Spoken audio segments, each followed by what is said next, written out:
صراحة أنا ما بملك طيارة خاصة، بس أنا عملت جهدي إني أكون بطيارة لأجي على الوقت، لأنه خفت إنه الوقت ما يعني يداهمني وما أوصل بالترم المناسب، وهذا من احترامي لجمهوري لأنه بعرف قديش الجمهور بيحترمني.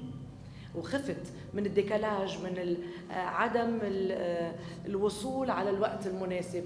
لهالسبب كان عندي الإصرار أني أكون حريصة ودقيقة بمواعيدي مع كل اللي ناطريني في الجزائر. شكرا. سؤال ثاني المساء.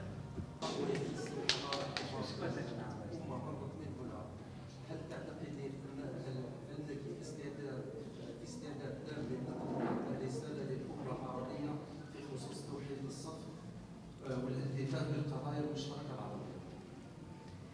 أنا بعتذر منك ما فهمت السؤال من الأول، بعتذر لو تجرب تكرر السؤال. السؤال كفنانة، هل من هذا مسرح الروماني المدينة الأثرية هل بسهولة بمكان أن تنقلين الصورة البيضاء عن الجزائر للأمة العربية؟ يصح لهم يعني هيدا تعبير عندنا بالعربي الدارج. ليش لما بده يكون الصورة بيضاء؟ أكيد الصورة بيضاء.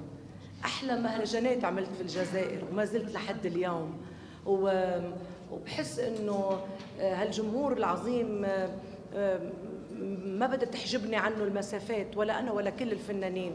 كلنا سوا، كل الفنانين حسينا إنه بالفترة الأخيرة طبعا أنا بدعوة من الديوان دايما كنت أجي، وأنا بتشكرهم على هذه الخطوة، ولازم كل الشعب الجزائري يتشكرون، لأني عم يأمنوا الفرحة للناس. ما منريد للبحور ولا الفضاء يبيعدنا عن أهلنا في الجزائر. تلفزيون جزائري، تفضل. كنت ببرنامج جوت تالنت، انشهرت بهيدي الكلمة بشكل تلقائي وعفوي، يعني ما كنت اتعمد. لما تعجبني كتير موهبة عبر عنها بكلمة يخرب بيتك، بس مش يعني خربان البيوت، لا، بقصد يعني مهضوم، بقصد يعني حلو، بقصد يعني رائع. وعرض علي كلام ببلش بيخرب بيتك حبيتك. حبيت انه هالفكرة هيدي ننقلها بأغنية، وصورتها فيديو كليب، وان شاء الله خلال الايام بتكون بالسوق. من انتاجك؟ ما بيهم.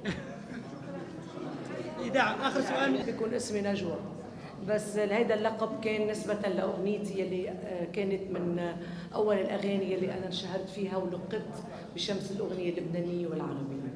أنا بدي أشكركم وبقول لكم ما عندي مشكلة أبدا بالمشاركة مع أخواني الفنانين وأحبائي بأي عمل بيرضي الجمهور العربي وبيقدم قضية حلوة للناس. أنا عندي سؤال سيدتي، ممكن؟ اسمحوا لي زملائي أطرح أنا سؤال عليها.